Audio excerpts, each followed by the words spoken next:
Hello বন্ধুরা, কণিকা রান্নাঘরে আজকে আরও একটা নতুন রেসিপি নিয়ে চলে এসেছি, এঁচোড় চিংড়ি। যদি ভালো লেগে থাকে লাইক কমেন্ট শেয়ার করে দেবে। চলো কিভাবে রেসিপিটা তৈরি করলাম তোমাদের সাথে শেয়ার করি। প্রথমে ইঁচড় কেটে ধুয়ে হালকা ভাপিয়ে নিয়েছিলাম। এবারে নুন হলুদ দিয়ে ভেজে নিলাম হালকা।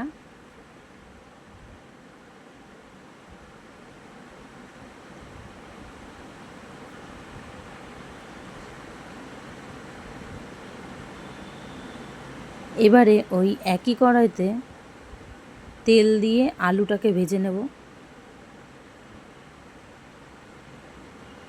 আলুটাকেও লাল লাল করে ভেজে তুলে রেখে দিলাম।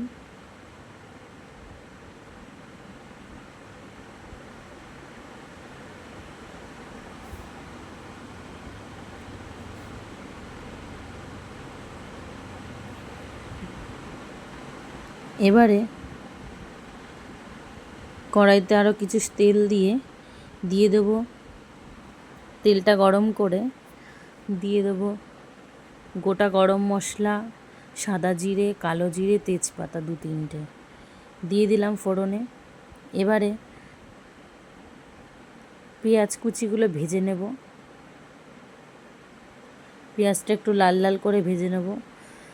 আগে থাকতে ভিজিয়ে রাখা টক দই, ধনে জিরে, শুকনো লঙ্কার গুঁড়ো, হলুদ গুঁড়ো সব ভিজিয়ে রেখেছিলাম। টক দই দিয়ে ফেটিয়ে রেখেছিলাম। এবারে পেঁয়াজটা লাল লাল করে ভাজা হয়ে আসলে তখন দিয়ে দেবো ওই পেস্টটা। আদা রসুন বাটা দিয়ে দিলাম। আদা রসুনের গন্ধটা চলে গেলে দিয়ে দেবো ওই ফেটিয়ে রাখা মশলাটা।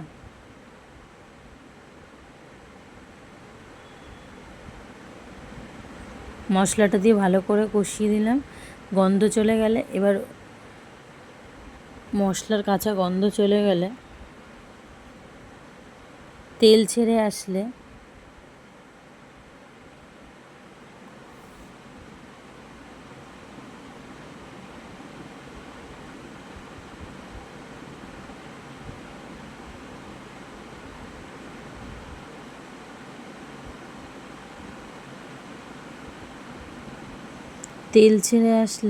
দেখতে পাচ্ছ বন্ধুরা, তেল ছেড়ে আসছে। এবার দিয়ে দেবো পরিমাণ মতো নুন।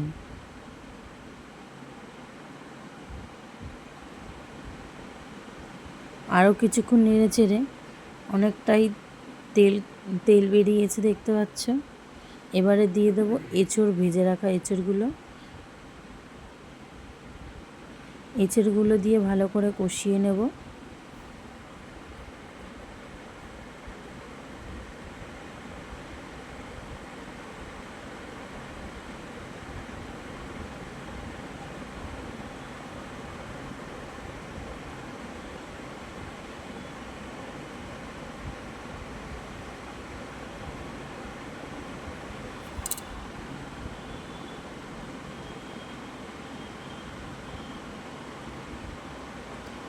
দিয়ে দিলাম আলু ভাজাগুলো। এবারে ভালো করে নেড়ে চেড়ে চাপা দিয়ে রেখে দেবো। স্টিম আছে বা হালকা আছে।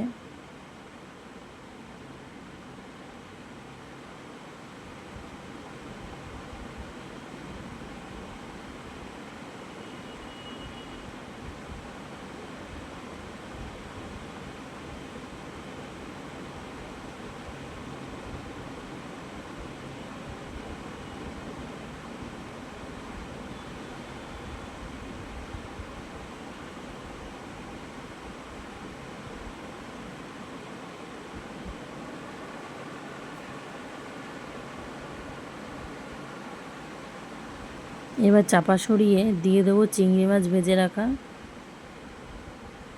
আগের দিয়ে চিংড়ি মাছ ভেজে রেখে দিয়েছিলাম।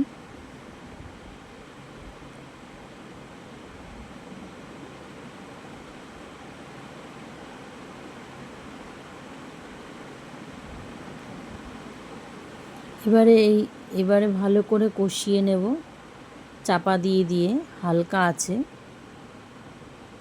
এবারে নামানোর আগে দিয়ে দিলাম শাহি গরম মশলা গুঁড়ো দিয়ে দেবো ঘি, দিয়ে পরিবেশন করব। দেখো বন্ধুরা, তোমরা তো বাড়িতে এঁচোড় চিংড়ি বানিয়েই খাও, আমার মতন এইভাবে একবার বানিয়ে খেও, ভালোই লাগবে, সবারই ভালো লাগবে।